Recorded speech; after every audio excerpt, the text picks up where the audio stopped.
Amit, and this is my friend Ibrahim. We're both in class 8 and studying in Delhi Public School, Kota.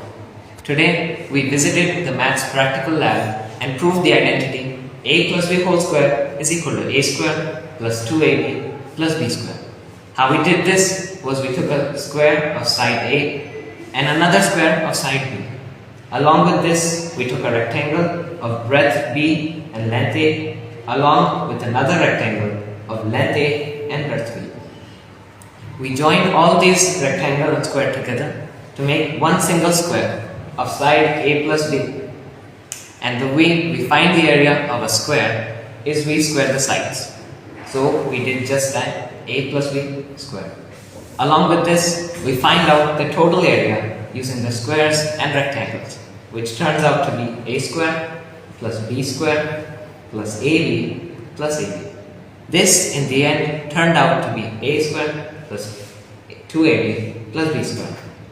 Once you put all of this together, the square area and the area we calculated will be the same.